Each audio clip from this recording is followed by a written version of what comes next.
Bueno, queridos hermanos, bienvenidos a todos en esta tarde, a todos los que suelen congregarse en esta iglesia y a todos los que a lo mejor están por primera vez. Absolutamente a todos le damos la más cordial bienvenida. Sé que habéis tenido muchas actividades últimamente, como campamentos de niños, de adolescentes, de jóvenes, etcétera. Y gracias al Señor todo ha salido, creo que bien. Y que no sea por escuchar palabra de Dios, Yo no sé cuántos mensajes habrán oído cada uno de ustedes, pero probablemente hablamos de cientos, si no de miles, ¿verdad? Así es que no es por falta de palabras. Por ejemplo, hay un versículo en la Biblia, en el libro de Samuel, que dice que en su época, en su generación, escaseaba palabra de Dios. Y parece que hoy en día se están volviendo a repetir los tiempos de Samuel, ¿no? Donde escasea palabra de Dios. Hay mucho show, mucho espectáculo, mucha pedidera, mucha cosa, pero palabra de Dios lamentablemente escasea, ¿no? Por eso tienes que valorar el hecho de que tú tengas el privilegio prácticamente todos los días o frecuentemente de poder escuchar palabra de Dios, Y eso te tiene que ayudar a tu crecimiento espiritual, a tu desarrollo como creyente, a tu fortaleza como persona. Tú no vas a ser mejor cristiano de lo que eres como persona. Es decir, tu personalidad, tu temperamento, tu forma de ser, lo vas a trasladar a tu vida cristiana. No puedes divorciar tu relación con Dios, tu vida cristiana, tu vida espiritual, con tu vida, digamos, natural. Tú eres como cristiana lo que tú eres como persona, ni más ni menos. Podemos fingir, ¿sí? Podemos aparentar, podemos disimular, pero tarde o temprano lo que tú eres como hombre, lo que tú eres como mujer, va a salir a la hora de hablar, de orar, de compartir la palabra, de tomar decisiones, de comprar, de vender, etcétera, etcétera. Por lo tanto, creo que también tenemos que enfatizar el hecho de crecer, de madurar como persona. Porque a veces hay un énfasis, y no digo que esté mal, que hay que crecer en la fe, hay que crecer en el conocimiento de la palabra, hay que pedirle a Dios sabiduría, hay que pedirle al Señor espiritualidad. Todo eso está muy bien y está bien, ya digo. Pero, ¿y como personas? ¿Cómo maduramos como personas? ¿Cómo crecemos como personas? Porque, repito, eso después lo vas a trasladar a tu vida cristiana. Tus complejos los vas a trasladar a tu vida cristiana. Complejos de inferioridad o de superioridad, cuidado, que los dos son tan reales y tan destructivos como la vida misma, ¿no? Así es que procura también dedicar tiempo a tu carácter para que tu carácter sea tu aliado, tu amigo, tu compañero de viajes y no tu enemigo, ¿verdad? Y al final tú eres un esclavo de ti misma o de ti mismo, en vez de estar al servicio, tu carácter de ti, al final tú estás al servicio de él, ¿no? Y eso siempre juega una mala pasada. Hemos estado visitando, como dije en la última ocasión, a los hermanos de Andorra, donde estuvimos con ellos. Fueron muy contentos de poder visitarles, de estar allí unos días con ellos. Estuvimos con los hermanos de Zaragoza, por cierto, un calor terrible, 46 grados nos tocó ese día cuando estuvimos allí. Tuvimos una reunión en una casa. Estuvimos con nuestros hermanos de Alicante, tanto en la iglesia como en la finca. Estamos teniendo reuniones en dos lugares, en nuestra iglesia en un extremo de la provincia de Alicante, concretamente en la ciudad de Javia, y en el otro extremo, en la finca, en Novelda, también estamos llevando cultos todas las semanas, ¿vale?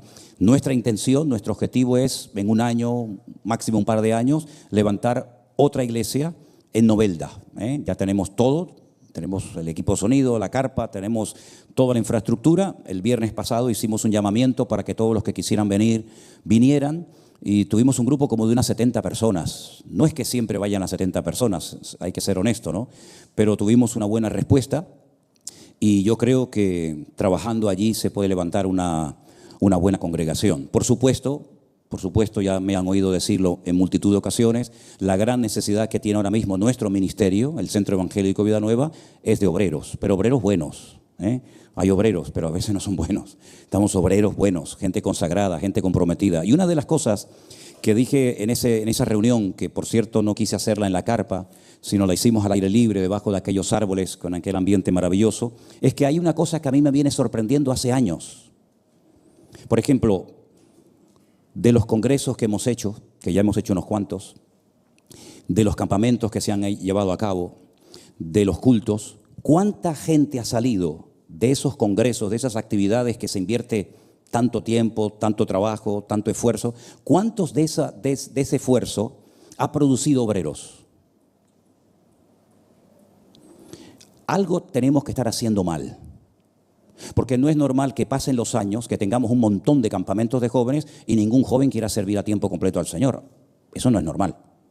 O los campamentos son simplemente para jugar, para entretenernos, para conseguir el novio o la novia. Los congresos son simplemente para tener un tiempo de comunión entre nosotros, o también lo que queremos es que el Espíritu de Dios y la palabra de Dios toque los corazones y traiga genuinos llamamientos a la gente.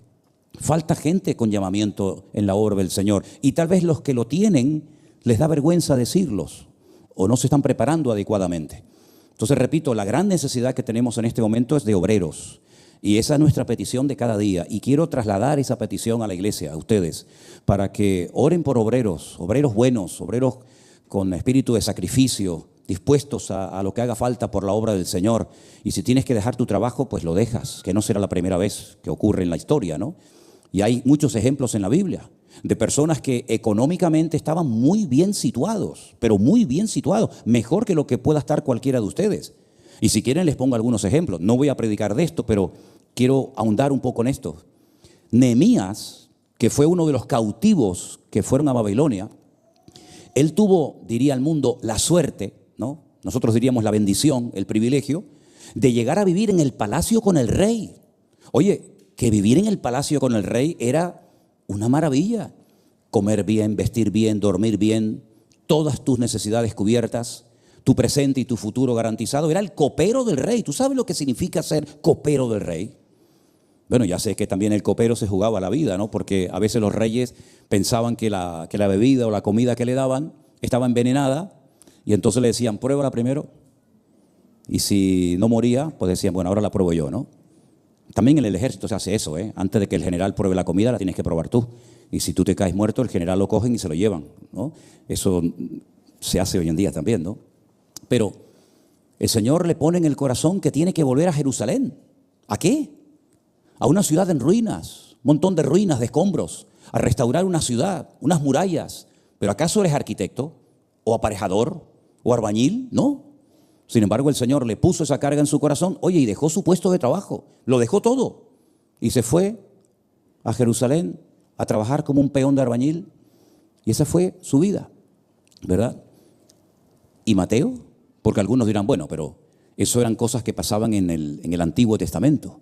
Mira, Mateo trabajaba para el imperio, era como estos afganos que tuvieron el privilegio de poder trabajar para los norteamericanos mientras estuvieron en Afganistán. Para ellos era una bicoca estar ahí con ellos, porque tenían buen sueldo, buen trabajo, ¿verdad? Cuando se fueron los americanos, pues imagínate, ¿no?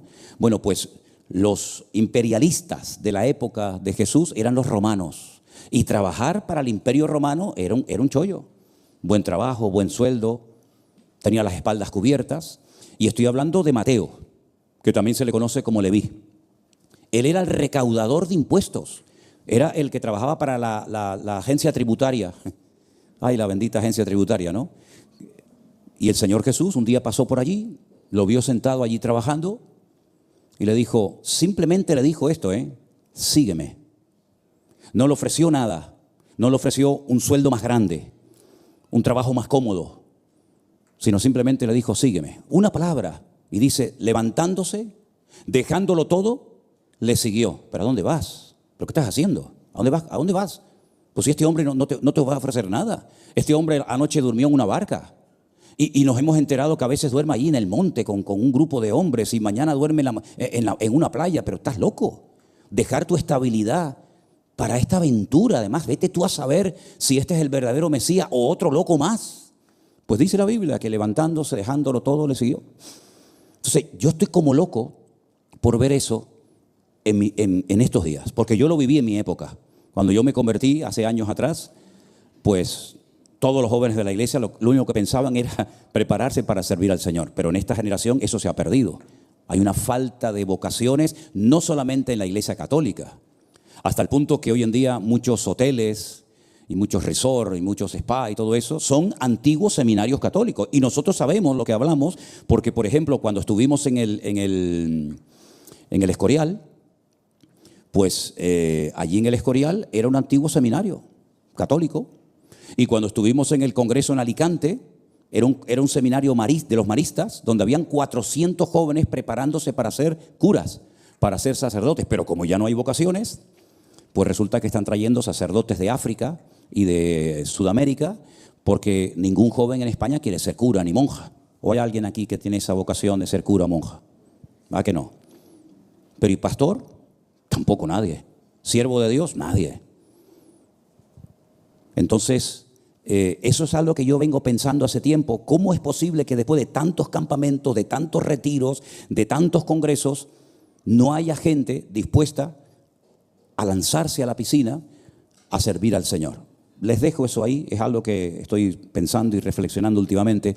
Pero el mensaje de hoy, muchas de las cosas que dije, nunca un mensaje sale exactamente igual, pero también es algo que vengo masticando, ¿no? Escudriñando en mi corazón, y es lo siguiente. Advierto que el mensaje de hoy no es para todos, ¿vale? Incluso los que nos están viendo en la casa, les digo que el mensaje de hoy no va a ir dirigido a toda la audiencia, a toda la gente que nos oye. ¿Por qué? Porque el mensaje de hoy va dirigido única y exclusivamente a gente que quiere agradar al Señor. Entonces hay gente que no quiere agradar al Señor, hay gente que quiere que el Señor le bendiga, que el Señor le dé un buen trabajo, un buen marido, que le dé los papeles, que le dé la nacionalidad, pero eso de agradar al Señor con mi tiempo, con mis recursos, con mi vida, como que no, ¿no? Entonces este mensaje yo lo he preparado para gente que quiere agradar a Dios, gente que quiere de alguna manera pues hacer la voluntad de Dios en su vida, sea cual sea. Y hay un ingrediente fundamental para que esto funcione adecuadamente, y voy a hablar de ese ingrediente que lamentablemente, oye, es que yo no llevo en esto 2 días, es que yo estoy sirviendo al Señor antes de que tú nacieras. Antes de que muchos de ustedes nacieran, yo ya era pastor. Entonces, vengo observando hace muchos años que hay una asignatura pendiente, pero en el mundo bautista, pentecostal o de cualquier denominación, y da igual si es en España, en Estados Unidos, donde sea. A mí todavía me quedan 6 países por visitar este año, ¿vale? Más los que ya he visitado. Y en todos los sitios donde voy hay como un denominador común. Y es la obediencia. Porque en la palabra de Dios encontramos que si Dios quiere algo de ti y de mí, es que le obedezcamos. Tú puedes ser el mejor predicador del mundo. Puedes hacer milagros, señales y prodigios, pero si tú en lo más profundo de tu corazón no eres una persona obediente, podrás triunfar ante la gente, pero delante de Dios estás totalmente descalificado. Y me baso, por ejemplo, en esas palabras del Señor Jesucristo, por cierto, durísimas, donde dijo en una ocasión, yo sé que tú las conoces, y muchos, me llama la atención eso, y muchos me dirán en aquel día, Señor, yo en tu nombre eché fuera demonios. ¿Cuántos de los que están aquí han echado demonios? ¿Sabe cuántos has echado? 1, 2, 3, 5. Algunos de ustedes no saben ni lo que es eso. Pues esta gente que se va a presentar delante del Señor, dice que en aquel día le dirán, Señor, en tu nombre echamos demonios. En tu nombre hicimos señales, milagros, prodigios, vimos cosas tremendas. Es decir, que el currículum de esta gente, hay iglesias en peso que no lo tienen. Y hay gente que en el día del juicio, cuando se presenten delante del Señor, le dirán al Señor todo lo que hicieron, que es muy importante y llamativo. Y la respuesta del Señor a mí siempre me ha llamado mucho la atención. Y la conocen, ¿verdad? Apartaos de mí. Apartaos de mí, fuera, no estés junto a mí, fuera, apártate de mí. Como le dijo el Señor a Pedro, apártate de mí, apártate, fuera, vete para allá. Apartaos de mí, hacedores de maldad. Yo nunca os conocí. ¿Puede incluso una persona hacer cosas para Dios sin conocer a Dios? Claro. No te quepa la menor duda. Lean la biografía de John Wesley. Yo sé que para algunos les sonará esto a chino, pero lean la biografía de John Wesley. John Wesley fue un evangelista y un predicador que viajó por muchísimos lugares, y él dice que no había nacido de nuevo, que no conocía al Señor, hablaba del Señor porque se crió en el evangelio. La madre de John Wesley los levantaba a los 2 hermanos de madrugada y les leía la Biblia, les hacía orar y repetir capítulos enteros de la Biblia, pero él dice que llegó a ser predicador, pastor, itinerante, y no conocía a Dios. Ayer, hablando con un pastor de Uruguay, que a través de una emisora de radio, salió el tema de las famosas 10 vírgenes. La parábola de las 10 vírgenes, la conocen, ¿verdad? La Biblia dice que las 10 vírgenes, estas 10 muchachas, conforme a la costumbre de aquella época, estaban esperando que viniera el esposo, el novio. Y claro, en aquella época no había linternas, no había luz eléctrica, tenían que salir con candiles y tener aceite. Como se tardaba en venir el esposo, la Biblia dice que todas, cuidado, todas se quedaron dormidas. Y cuando vino el esposo, todas se despertaron, pero resulta de que 5 de ellas se les había acabado el aceite y no tenían aceite de repuesto para poner en sus lámparas. Entonces le dijeron, oye, véndeme, dame un poquito de aceite. Y le dijeron las otras, de eso nada. Si yo te doy aceite a ti, al final yo también me voy a quedar sin luz. Así que mejor ir a comprarla. Es decir, el 50% de aquellas jóvenes vírgenes que estaban esperando al esposo no entraron a la presencia, a la boda, porque no tenían aceite. Es decir, que el 50% de la gente que puede estar en una congregación puede ser que se ha quedado sin aceite hace mucho tiempo. Pero estás esperando al esposo. Acaban de cantar todos. Yo los he visto a todos ustedes cantando. Algunos levantaron las manos, otros tocaron las palmas. Pero ¿te imaginas que el 50% de los que estamos aquí esta noche o el 50% de la audiencia que nos está viendo en esta noche en directo hayan leído la Biblia, se hayan estado congregando en una iglesia y al final resulta que no entran en la comunión con el amado porque se quedaron sin aceite? ¿Y qué es el aceite? ¿Qué representa, qué simboliza el aceite en la Biblia? Bueno, el Espíritu de Dios, la presencia del Señor, ¿no? Es decir, que hay personas que pueden estar aquí arriba y no tienen aceite, pero están aquí arriba. Cuando teóricamente los que están aquí arriba tienen que ser los más espirituales de toda la iglesia, porque si no, ¿para qué suben? ¿Para que los vean?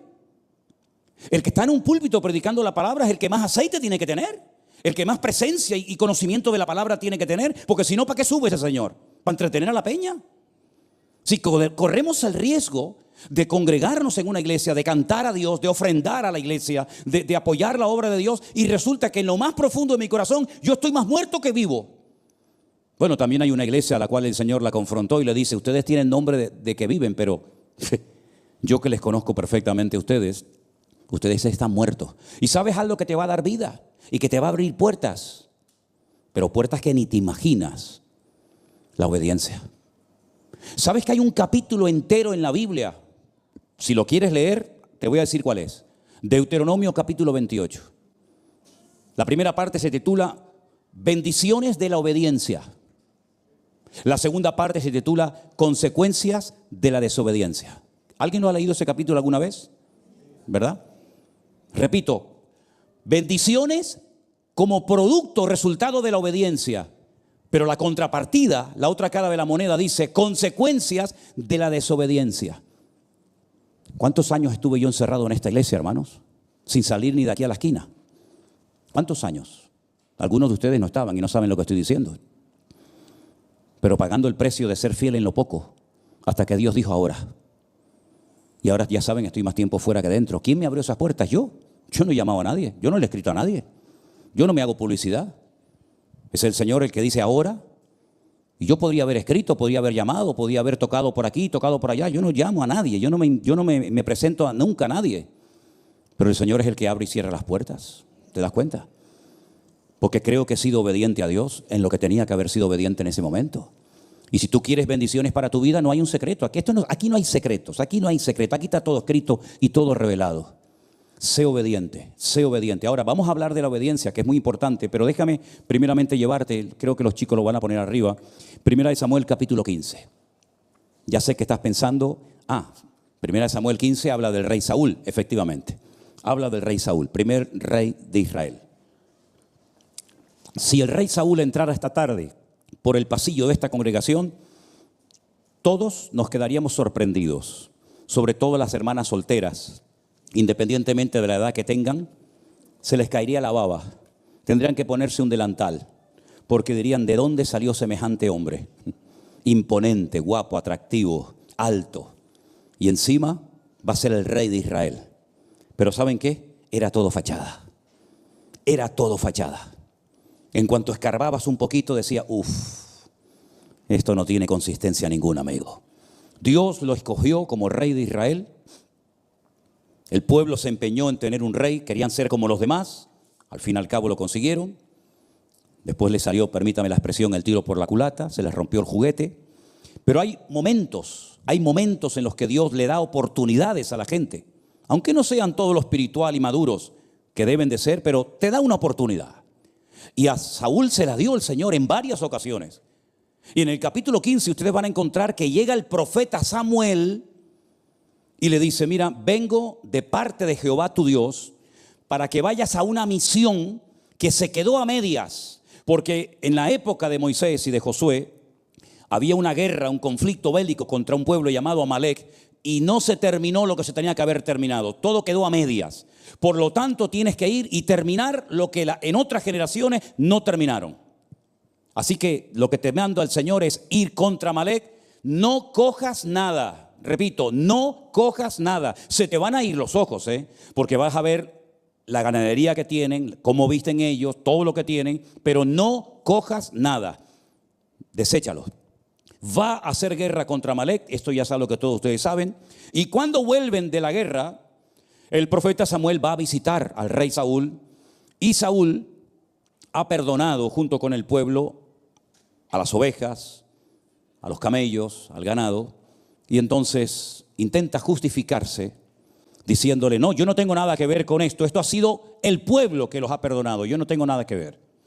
Pero hay un momento en el que Saúl le dice al profeta Samuel: es que, mira, está bien, me has pillado, lo he hecho mal, pero los hemos perdonado a las ovejas, a las cabras y a las vacas, etcétera, para presentarlas en sacrificio a tu Dios, a Jehová tu Dios, y así como que quedas bien, ¿no?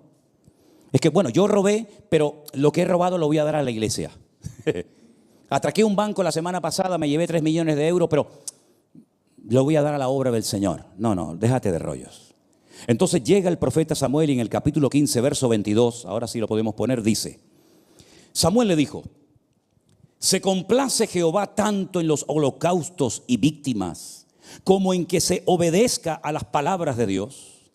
Ciertamente, escuchen bien esto, hermanos, el obedecer, ¿el qué? El obedecer es mejor que los sacrificios, y el prestar atención que la grosura de los carneros. Porque como pecado de adivinación es la rebelión. Fíjate a lo que compara, la rebelión. La rebeldía es como compararte con un brujo, con un santero, con un adivino. Y como ídolos e idolatría, la obstinación. Y ahora escucha: por cuanto tú desechaste la palabra del Señor Jehová tu Dios, Él también te ha desechado para que no seas rey. ¿Alguien puede decir amén? ¿Cuál fue el grave problema de este hombre? La desobediencia. Se le decía una cosa y no lo hacía. Y cuando lo pillaban en el error, en el pecado que había cometido, quería proyectar en los demás sus carencias como persona. Era todo fachada, ya digo. Ahora, cuando hablamos de obediencia, la obediencia tiene, digamos, como varias vertientes. Por ejemplo, la obediencia a Dios es algo incuestionable. No tenemos que ponernos a orar para que Dios nos confirme nada que tenga que ver con el cumplimiento de un mandamiento, con un deber. La obediencia a Dios es una obediencia absoluta. Lo que Él me pide lo hago y punto, me guste o no, lo sienta o no. La obediencia al Señor está por encima de mi opinión personal, está por encima de mis planes y proyectos personales. La obediencia al Señor es incuestionable. Eso lo tenemos más claro que el agua, ¿sí o no? ¿Sí o no? La obediencia al Señor, no hay ni que darle tantas vueltas al tema, porque yo creo que está clarísimo, vamos. Pero luego la Biblia nos habla de una obediencia a ciertas y determinadas personas. Y esto quiero hablarlo y matizar algunas cosas para que lo tengamos claro. Por ejemplo, le he pedido a nuestra hermana Vanessa que nos lea algunos versículos. El primero va a estar en Romanos capítulo 13, los 2 primeros versículos, por favor, si me los puedes leer. Sométase toda persona a las autoridades superiores, porque no hay autoridad sino de parte de Dios, y las que hay por Dios han sido establecidas. De modo que quien se opone a la autoridad, a lo establecido por Dios, resiste, y los que resisten acarrean condenación para sí mismos. Sí, número uno, la obediencia al Señor, hemos dicho que es incuestionable. Eso está más claro que el agua. Pero ahora dice la Biblia que hay que obedecer a las autoridades. Porque las autoridades han sido puestas por Dios. A veces nos cuesta un poco entender eso, ¿no? Ahora, ¿se tiene que obedecer a las autoridades en todo lo que nos manden y nos pidan? No. Hay ejemplos en la Biblia de autoridades, de personas con mucho poder, como por ejemplo el rey Nabucodonosor de Babilonia, que dio un edicto para que durante un tiempo nadie pudiera elevar una oración a cualquier dios, fuera el dios de Israel, el dios de Moloch, Milcón o el que fuera. Totalmente prohibido por decreto ley orar en este país hasta que yo lo diga. Daniel obedeció esa ley bajo ningún concepto.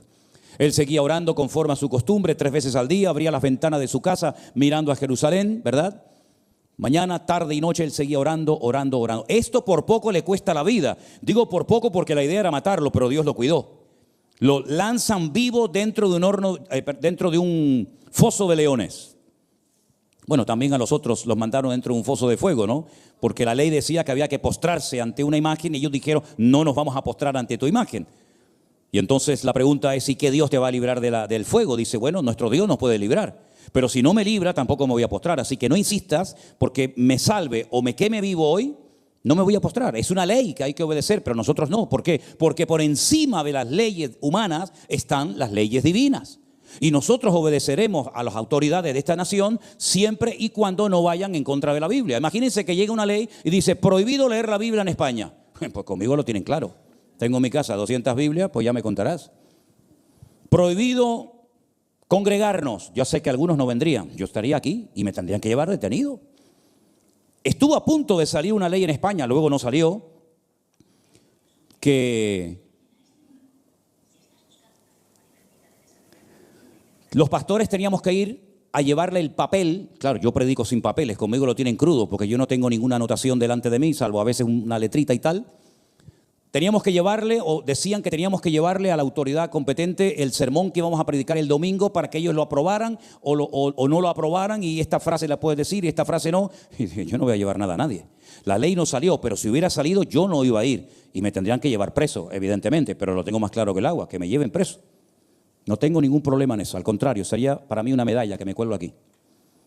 Le dijeron a Pedro y a Juan, prohibido hablar de ese hombre que matamos y ustedes insisten en que está vivo. Prohibido, no se puede hablar en la ciudad de Jerusalén del nombre de Cristo, ni orar por enfermos, ni sanar enfermos, ni demonios, ni nada. Prohibido. Y Pedro y Juan, que lo tenían claro, clarísimo, dijeron, es necesario obedecer a Dios antes que a los hombres. Así que obedecemos a las autoridades, repito, siempre y cuando no vayan en contra de la palabra de Dios. En el momento en el que haya una ley que nos obligue a ir en contra de nuestros principios espirituales o bíblicos, por lo menos conmigo que no cuente. No sé lo que ustedes harían, pero yo lo tengo más claro que el agua. A ver si después de tantos años predicando la palabra, a ver si al final voy a ser un cobarde, ¿verdad? Imagínense que nos dice, no, a partir de ahora solamente hay una religión en España y la religión tiene que postrarse ante esta imagen o tienen que adorar a no sé quién. Bueno, pues ya no hace falta ni que me vengan a buscar, me voy a presentar yo solito. Aquí tengo el cuello, ahí, corten lo que quieran, porque para mí el vivir es Cristo y el morir es ganancia. Tengo más claro que el agua. Pero también la Biblia habla de otra obediencia, no a las autoridades solamente terrenales, sino a autoridades espirituales, que también las hay. Y quiero leer un versículo, o Vanessa nos va a leer en Hebreos capítulo 13, el verso 17. Obedeced a vuestros pastores y sujetaos a ellos, porque ellos velan por vuestras almas, como quienes han de dar cuenta, para que lo que hagan con alegría y no quejándose, porque esto no es provechoso. Yo quiero decirles de que ese texto lleva 2000 años escrito, yo no tengo nada que ver con eso, yo no lo he escrito, Además, yo no necesito tu obediencia para yo sentirme realizado en la vida. A mí me da igual lo que hagas con tu vida, a ver si me entiendes. Pero yo tengo la obligación de decirte y de enseñarte lo que dice la Biblia. Después tú verás lo que hace. La Biblia dice que hay que obedecer a los pastores. Y vuelvo a repetir el matiz anterior. Siempre y cuando los pastores no se vayan de la palabra de Dios. Amén, hermanos. No es que yo tengo que decir amén a todo. y tengo que obedecer al pastor en todo, porque si te digo, no, mañana lo que tienes que hacer es vender tu casa y traer el dinero a la iglesia, perdón, eso no lo dice en ninguna parte de la Biblia. O tienes que hacer una locura, cuidado. Mientras los pastores no se vayan de la palabra de Dios, bíblicamente, la Biblia dice que hay que obedecer a los pastores. Es que a mí no me gusta eso. Bueno, a mí me da igual si a usted le gusta o no. Yo no estoy aquí para predicar lo que a ustedes les gusta. De hecho, muchas veces predico cosas que a la gente no le gusta que predique, a lo mejor, ¿no? Pero eso es lo que dice la palabra. Y ustedes van a ver desde el primer libro de la Biblia hasta el último que hay como un hilo conductor y se repite en Abraham. Fíjate los personajes que voy a mencionar. En Abraham, en Noé, en Moisés, en David. En todos los personajes de la Biblia uno tenía más fe, otro tenía menos fe, uno hacía una cosa, otro hacía otra, pero todos tienen algo en común. Y es que eran hombres obedientes. Abraham, tremendamente obediente. Sal de tu tierra y de tu parentela. Podía haber dicho, ¿y para qué? ¿Y por qué? ¿Y a dónde voy? Nada, no le da ni una sola explicación el Señor. Yo me he preguntado muchas veces por qué a veces la gente para obedecer necesita tantos argumentos y tantas explicaciones. ¿Por qué? No nos vale con lo que dice la palabra. Tenemos que tener la confirmación del ángel Gabriel, del ángel Miguel, de esto y de aquello. Abraham salió, dice la Biblia, sin saber a dónde iba. ¿A dónde vas? ¿Pero qué haces, hombre? Pero vas a dejar la herencia, tú estás loco. Además, ¿de qué vas a vivir? ¿Y a dónde vas? No sé nada, solamente el Señor me ha dicho que salga, que ya Él me irá diciendo por el camino a dónde voy y lo que tengo que hacer. Y el hombre salió por obediencia al llamado de Dios. Pero toda la vida de Abraham es una obediencia detrás de otra. Pero claro, si tú no obedeces en la A, después en la B, tampoco vas a obedecer. ¿Dónde se aprende a ser obediente? ¿En la iglesia? No, en la iglesia no se aprende a ser obediente. Se aprende a ser obediente en la casa. Porque el primer contacto con una autoridad, llamémoslo papá y mamá, es en la casa. Y cuando papá dice hay que apagar la televisión, o no hay más caramelo, o hay que irse a la cama, o tienes que hacer esto o aquello, es ahí los primeros encuentros donde se pone en tela de juicio si soy un rebelde o soy un obediente. Si tú has sido un rebelde en tu casa, cuando tú vengas a la iglesia, tú vas a seguir siendo un rebelde. Lo que pasa es que en vez de desobedecer a tus padres, pues ahora vas a desobedecer pues, en la iglesia a Dios o a quien se ponga por delante. Porque la casa es una escuela donde aprendemos pues eso, bueno, por lo menos en mi época, ya hoy en día no sé, ¿no? Pero en mi época había un respeto, había una educación, había un horario, había unas normas. Ya sé que todo eso ha cambiado, ya lo sé. Pero honestamente, donde tenemos que aprender a ser obedientes es desde la cuna. Desde la cuna se nos enseñan principios de obediencia, que vamos cultivando y desarrollando hasta que llegamos a un momento en el que Dios nos dice, súbete al monte Moria y degolla a tu hijo. Y Abraham dice, ¿qué? No le costó. Bueno, vamos a ver, no me malinterpreten, seguro que le tuvo que doler como padre, pero no cuestionó a Dios, no dijo, matar a mi hijo. ¿Y por qué no mato a Samuel? No, tiene que ser Isaac. ¿Y para qué? Si tú nunca has pedido a nadie sacrificios de animales, si cuando pecó Adán y Eva en el jardín del Edén y los expulsaste, no le dijiste que hiciera estos sacrificios humanos, le dijiste que mataran animales, ¿verdad? Como señal de que en algún momento se tenía que derramar sangre, que fue la de Jesús, pero matar a mi hijo, pero si es mi heredero. Si yo oré toda mi vida por un heredero, si yo te pedí que no quería que Eliezer, creo que se llamaba el siervo, fuera mi heredero, tú me prometiste un hijo, que él sería mi heredero y su hijo y el otro, y ahora me dices que lo mate, pero esto no tiene ni pie ni cabeza, esto es un disparate, Señor. Tú no ves a Abraham discutiendo ni peleando con Dios, tú lo ves levantándose de madrugada, enalbardó su asno y se fue el viejo caminando 3 días desde Beersheba, el sur de Israel, la capital de Negev, hasta Jerusalén, y cuando llega cerca del monte Moriah, dice a los criados, quédense aquí, que nosotros iremos, adoraremos y volveremos. Y tú dices, pero ¿qué movía a este hombre? ¿Pero de dónde salió semejante personaje? Si hoy en día le dices una cosa a uno y se enfada, y te quita la palabra y se va de la iglesia, y a este le está pidiendo que mate a un hijo. Los que sois padres y madres entendéis lo que estoy diciendo. Si no eres madre, tú no entiendes lo que estoy hablando esta noche. Pero los que somos padres y madres, daríamos lo que fuera por la salud de nuestros hijos. Yo le dije al Señor cuando me enteré de lo de Miriam, Señor, mándamela a mí, enférmame a mí, mándame eso. Señor, si me tengo que quedar manco, mudo, si tengo que dejar el ministerio, no predicar nunca más, estoy dispuesto a hacer lo que tú me digas. Por un hijo se hace lo que sea. Porque un padre y una madre nunca va a traicionar a un hijo. Un amigo sí te lo puede hacer, pero un padre y una madre, bíblicamente hablo, ¿verdad? Tiene que ser tu mejor aliado, tu apoyo. A veces, lamentablemente, te apoyas en quien no tienes que apoyarte y vas con los cuentos y con los chismes a la que piensa como tú, en vez de ir al que no piensa como tú, para que no te realimentes en tu soberbia, ¿verdad? Pero Abraham no cuestiona a Dios. Abraham dice, venga, vamos. Y lo ata. Y estamos hablando de un hombre de 40 años, ¿eh? No estamos hablando de un chiquitín. Estamos hablando de un hombre hecho y derecho de 40 años que lo pone sobre el altar. Saca el cuchillo y el hijo le dice, papá, yo veo que hemos traído el fuego, el cuchillo, hemos traído todo, pero una pregunta, ¿y el cordero dónde está? Esa pregunta le tuvo que romper el alma a Abraham. Pero el Señor a través de Abraham le habla y dice, el Señor proveerá, hijo. El Señor proveerá. Y el Señor proveyó. ¿Pero cuándo proveyó? Cuando sacó el cuchillo de la vaina y estuvo dispuesto a obedecer al Señor. Hay bendiciones que están aquí encima de tu cabeza hace años, hermanos. Y no han caído porque todavía el tema de la obediencia para muchos sigue siendo una asignatura pendiente. Porque hay bendiciones que vienen sin pedirlas. Y sé lo que estoy diciendo, ¿eh? Hay bendiciones que vienen simplemente por hacer lo que se le dice. Ni más ni menos. No hay ni que orar, ni reprender, ni decretar, ni declarar, como hay muchos por ahí que se pegan la vida declarando como si fueran los jueces de la tierra.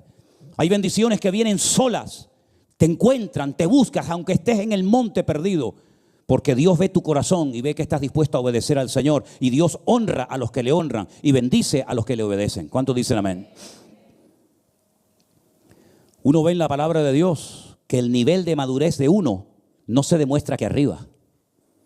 Se demuestra en el diario vivir, si obedecemos o no a nuestro Dios. ¿Quieres saber si eres maduro? ¿Quieres saber si has crecido en la fe? Pues mira a ver cómo está el termómetro de la obediencia y tú mismo te darás cuenta si verdaderamente eres una persona madura o no. Ya sé que la obediencia en el mundo está en tela de juicio. Vivimos en un mundo de anarquía, ¿no? De todo vale. Si lo sientes y te sientes bien, venga, para adelante. Pero en la palabra de Dios las leyes del reino son diferentes. Por eso yo muchas veces he dicho, si vas a venir a esta iglesia, piénsalo dos veces, porque aquí no estamos con juego ni perdemos el tiempo.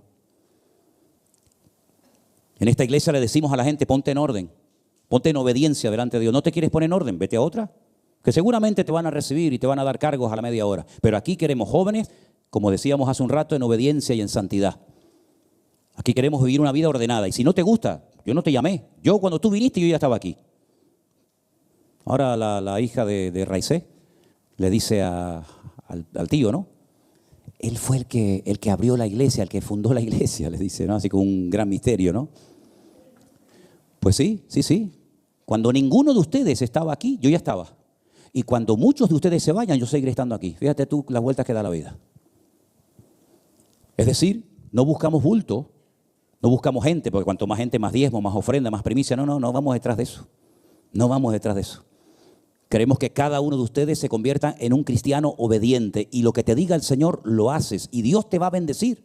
Y Dios te va a honrar. Porque si quieres fortalecer tu fe y quieres crecer, ahora, si quieres ser un mediocre, y mira, no hay nada más que me dé más rabia en la vida que ver a jóvenes que han decidido ser mediocres. De cualquier manera.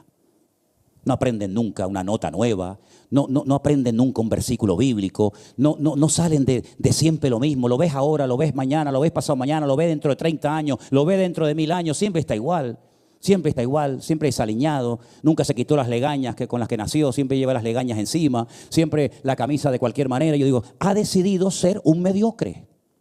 Y el Señor no quiere mediocres en su iglesia.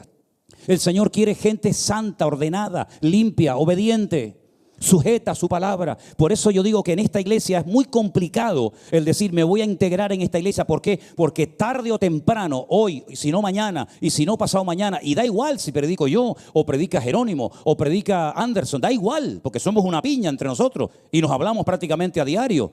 Te vas a sentir aludido. Y como haya un área en tu vida en la que tú no estés obedeciendo, te vas a sentir aludido. Y además te va a pasar algo que tú no lo entiendes, pero nosotros sabemos que ocurre muchas veces, que vas a pensar que cuando yo me subo aquí te estoy predicando a ti. ¿Y cuántas veces yo he dicho que yo no necesito un púlpito para hablar contigo, Yo no necesito un micrófono en la mano para decirte en público lo que no me atrevo a decirte en privado. Ni se te pase por aquí, ni por aquí se te pase. Lo que pasa es que cuando tú estás diciendo me está hablando a mí, el de atrás está diciendo lo mismo. Y el de al lado te dice, Dios me está hablando a mí, parece que me está descubriendo a mí. Y el de atrás, y cuando termina el culto, te dice uno y otro y otro y otro y otro. Oye, hoy el Señor me habló a mí, pero no sabe esa hermana que hace 10 minutos, cuando iba a entrar al baño, me dijo, oye, hoy la palabra fue todo para mí. Porque a nadie se le va a ocurrir, ¿verdad? En esta iglesia decir, hermano, la palabra de hoy le vino a esta hermanita como anillo al dedo. Qué bien, espero que la haya oído. Y a veces a lo mejor hay alguna o alguno que tiene la tentación de decir, ¿estás oyendo? Esto va para ti, cógelo. No es así, hermano, no trabajamos así. La palabra de Dios hace así. Yo soy un sembrador ahora, yo soy un sembrador de semilla bíblica, de semilla, y estoy haciendo así, ¡fum! ¡Fum! ¡Fum! Y una me cayó en el camino. Uy, otra se le metió ahí dentro de la camisa. El otro se cayó en la silla. Pero yo estoy así lanzando semillas. Y estoy lanzando semillas. Y yo dentro de un rato cojo así, me mando a mudar y me voy a mi casa. Pero esa semilla que yo planté hoy, esa semilla viene con oración detrás, cuidado, que yo no estoy jugando a ser pastor. Esta es mi vida.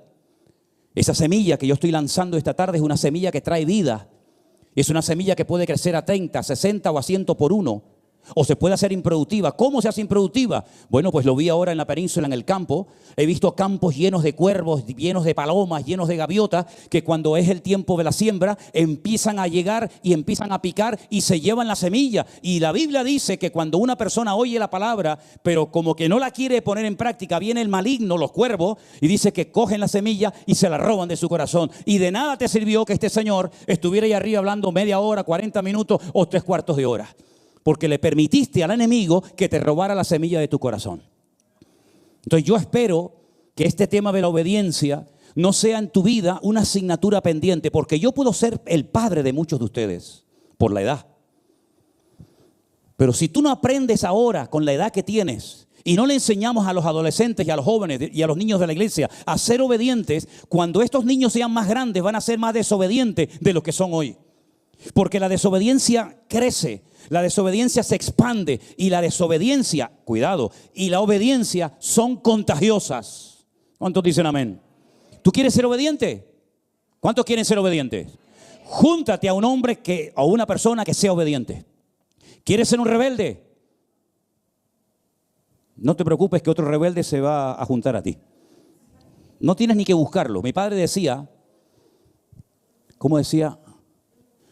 Gracias. Yo veo que lea mucho la Biblia. Dios los cría y el diablo los junta. Pero es que pasa en todas partes, es algo increíble. Llegas a un sitio y dices, ¿ves? Normal, normal. La obediencia nos protege. ¿Quieres vivir tranquilo? Sin miedo. Me da igual si me pagaron, si no me pagaron, si cuentan conmigo, si no cuentan conmigo, si me llaman, si no. ¿Quieres vivir tranquilo y disfrutar de la vida? Sé obediente. Porque es un escudo, es una protección impresionante a tu vida. ¿Por qué? Porque el obediente nunca se equivoca. El desobediente corre el riesgo de hacer las cosas a su manera y después llevar las consecuencias. Nunca te vas a equivocar por obedecer. ¿Quién te dijo a ti que pusieras el vaso allí? Entonces le van a echar la bronca a este.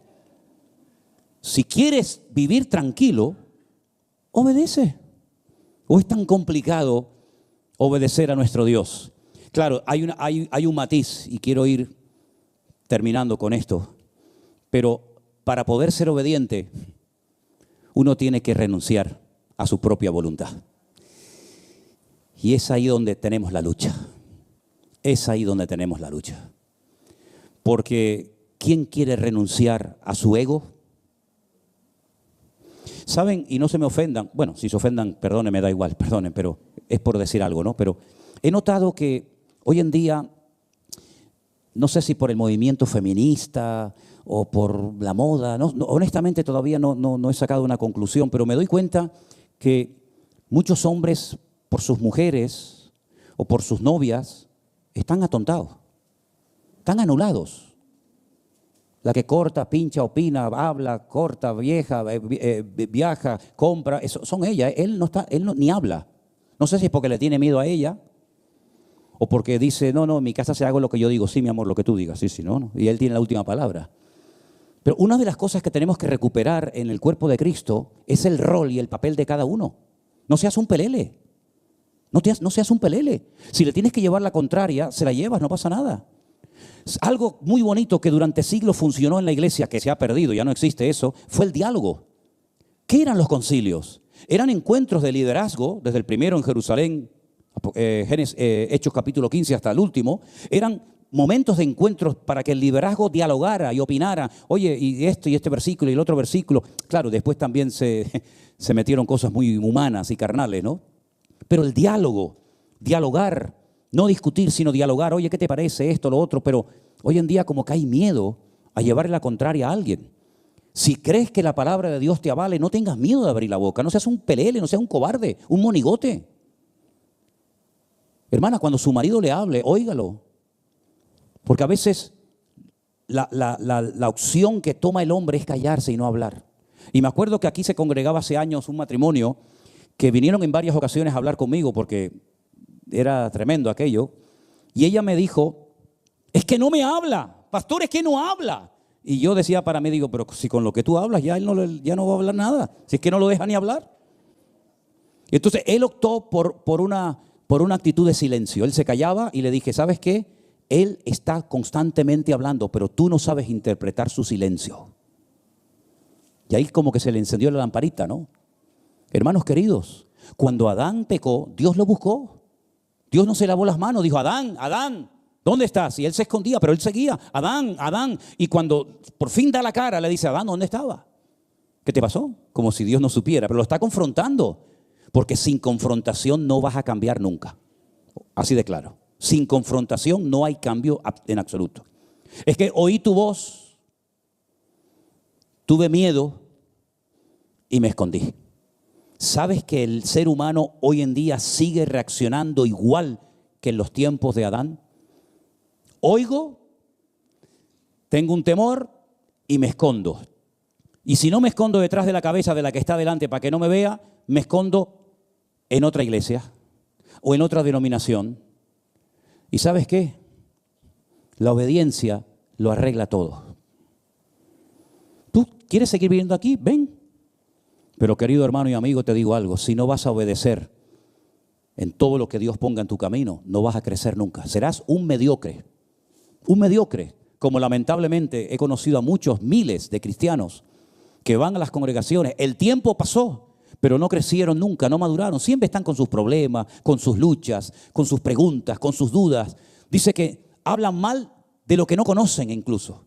Cuestionan todo. ¿Por qué? Porque no han tenido realmente una renuncia a su ego y a su voluntad. Y eso fue lo que le pasó a Jesús en el huerto del jardín de Getsemaní. Padre mío, pasa de mí esta copa. Luego está hablando de su voluntad. Pasa de mí esta copa. Si hay alguna posibilidad de que haya alguien más digno que yo, más preparado, más cualificado que yo, mándalo a él. Y pasa de mí esta copa, pasa de mí esta experiencia. Pero no se haga mi voluntad. Luego la tenía, sino la tuya. Y yo cuando voy al huerto de Getsemaní y he ido ya no sé ni cuántas veces, siempre le digo a los hermanos que llevo a Jerusalén lo mismo. Miren, hermano, si Jesús no hubiera estado aquí quebrantado y renunciando a su propia voluntad, nunca hubiera tenido la capacidad y la fuerza para poder ir a la cruz del Calvario y dar su vida por nosotros. Aquí fue donde Él renunció a su voluntad. Aquí fue donde Él se rompió. Y cuando Lucas lo mira, dice, o le cuentan la historia, él ve que se ha roto, está sangrando, está sudando como gotas de sangre, está roto por dentro. Ahí no se está comportando como un león. Mira, tú tienes dos opciones. O comportarte como un león, asustando a todo el mundo y gritándole a todo el mundo y haciendo tu propia voluntad, o actuar como Jesús actuó en el huerto de Getsemaní, que fue como un cordero. Él entró como un cordero, se quebrantó delante del Padre y salió como un león. Si lo hubiera hecho al revés, la salvación nunca se hubiera obtenido por amor a nosotros. Es decir, tiene que haber un rompimiento en nuestras vidas. Tiene que haber un momento en el que digas, no me soporto, no quiero seguir siendo así. Siempre con lo mismo, cuando no es con el pastor, es con mi padre, cuando no es con mi padre, es con el de la tienda, cuando no es con el vecino, cuando no es con mi hermano, cuando no es con mi tío, y siempre hay una lucha, siempre hay algo que como que te persigue a todas partes. Hasta que un día Dios te rompa en 1000 pedazos y digas como Isaías, miserable de mí. Miserable de mí, como Pablo dijo, ¿quién me librará de este cuerpo de muerte? que quiero hacer cosas buenas y no las hago, al contrario, hago lo malo. Y Pablo dijo y abrió su corazón, gloria a Dios por este hombre y por esta humildad y honestidad. El pecado mora en mí. El pecado no está en la iglesia, el pecado no está en los judíos que me odian, el pecado no está en los fariseos, no. ¡Ay de mí! ¿Quién me librará de este cuerpo de muerte? Porque el pecado mora en mí. Y ahí se rompió delante del Padre, ahí se rompió delante de Dios. Y por eso yo digo que hay como niveles, claro que los hay de crecimiento y niveles de sabiduría y niveles de todo. Y creo que para poder llegar a un nivel óptimo, hoy por hoy, como nos está demandando la vida, tiene que haber un rompimiento. Tiene que haber un rompimiento. Y hay dos vías de escape que Dios ha diseñado en el cuerpo humano, la risa y el llanto. Como tú quieras, o te pones a reír como una loca, o te pones a llorar toda una noche. Pero te puedo asegurar que al día siguiente serás una nueva persona. Porque eso es lo que Dios quiere hacer en nosotros. ¿Tú te crees que fue agradable para Pedro oír de su maestro decir, apártate de mí? Vete para allá. Huye. Satanás. Pero que llamó Pedro, Satanás. ¿Fue agradable? Para nada. Para nada fue agradable. Fue agradable para David cuando lo tiene que confrontar el profeta Natán y le dice, ¿ese hombre eres tú? Déjate ya de fingir. Déjate ya de aparentar. Fue agradable para Samuel tener que ir a confrontar al rey Saúl y decirle, Dios me ha dicho que no ore más por ti, que te ha descartado como rey. ¿Tú te crees que no le cuesta a Dios o le duele al Señor en su corazón cuando tiene que quebrantarnos y sacudirnos? Por supuesto que sí, pero forma parte del trato de Dios para nosotros. Y la Biblia dice, y por lo que padeció, y ahora te voy a preguntar a ver a quién se refiere ese versículo, y por lo que padeció, ¿qué dice? Aprendió obediencia. ¿De quién está hablando el autor ahí? ¿De quién? Del Señor Jesucristo. Y por lo que padeció, aprendió obediencia. No, vamos a parar el carro ahí un momento. ¿Cómo? Que si no llega a pasar por ese sufrimiento no hubiera sido obediente. Te lo está diciendo la Biblia, hombre. Y por lo que padeció, por el trato tremendo que experimentó en su vida, aprendió obediencia. Luego la obediencia no se compra en la farmacia. No se compra en un supermercado, no viene con el tiempo. Bueno, me meto aquí, voy a retiro, a campamentos, a congresos, viajo para aquí, viajo para allá y soy obediente. No, para nada. Te puedes endurecer más que nunca y puedes llegar a engañarte a ti mismo creyendo que por lo que hago estoy bien delante de Dios. Y yo he conocido a docenas de gente que se han enfriado incluso sirviendo y predicando el evangelio en un púlpito, porque le dan más importancia a lo que hacen que a su crecimiento espiritual delante de la presencia del Señor. Bueno, yo te estoy diciendo lo que hay que hacer, hermano. Ahora te toca a ti, a cada uno de nosotros, ¿verdad? Poner en práctica esta palabra, dejar que esta semilla pues se la lleve el diablo. Venga, un sermón más, venga, ya el domingo nos predicará de otra cosa. Y una más, venga, pasamos la página. Y así llevamos 23 años, venga sermones, y venga estudio, y venga lectura. Y uno dice, oye, pero un momento, ¿y la obediencia? Yo me acuerdo que, no sé hoy en día si es así, pero cuando uno suspendía en junio las clases, tenías recuperación en septiembre. ¿Sigue siendo así? ¿Sí? Vale, pues, el mes que viene es septiembre, ¿eh? El mes que viene es septiembre. Y te voy a decir una cosa y con esto termino. Tal día como hoy, ¿qué día es hoy? Hoy es 14. Tal día como hoy, hace 20 años, un pariente lejano del famoso Che Guevara tomó una decisión. ¿Por qué? Porque era el que más peso y autoridad tenía en Israel. Él era el presidente y dijo, voy a tomar una decisión. En este trozo de tierra, que eran unas playas de película y hoteles e invernaderos, y aquello era una zona de gente de mucho dinero, los voy a sacar a todos. Si se quieren ir por las buenas, bien, y si no, les mando a la policía, al ejército que los maten a palos. Habían como 8,000 y pico personas viviendo en la... Fíjate tú, 8,000 y pico personas. En una franja que tiene 45 kilómetros de largo, 8,000 personas. ¿Qué nivel tenía que tener aquella gente para poder vivir allí? Ya te lo puedes imaginar. No quisieron salir porque allí estaban sus escuelas, sus coches, sus casas, sus cementerios. Les mandó a la policía, les mandó al ejército y les dijo, sáquenlos a todos. Y hay imágenes que las pueden ver. Los sacaron a palos. La gente no se quería ir, los sacaron a todos a palos. Y dijo, a partir de hoy, este territorio, que siempre se ha llamado como se ha llamado hasta ahora, nunca ha tenido otro nombre, la Franja de Gaza, vamos a meter ahí a palestinos, a gente que viva ahí y hagan su país, sus normas, sus leyes, sus costumbres, sus mezquitas y sus historias. y nosotros nos vamos. Hoy se cumplen 20 años de aquella decisión. Esa decisión, 20 años más tarde, sigue siendo un quebradero de cabeza, tanto para unos como para otros. Tomó una decisión, desde mi punto de vista, equivocada. Cortó por lo sano, dijo, no, esto no, como si fuera su país, ¿no? Y las consecuencias las están pagando otra generación. Las decisiones que hoy tomes tú pueden afectar, para bien o para mal, a tus hijos, a tus nietos si es que los tienes, y a la próxima generación. Por eso Saúl fue desechado, porque lo que esta gente no terminó, lo tienes que terminar tú. Y como no lo has terminado, la siguiente generación o la otra, ya vas a ver lo que va a pasar. Lean ustedes el libro de Esther. El libro de Esther, ¿qué es? Es el intento por parte de aquel hombre perverso de destruir a todos los judíos de su época. Y tú dices, y el cabecilla de ese movimiento que quería exterminar con todos en aquella época, ¿qué nacionalidad tenía? Dice que era un amalecita.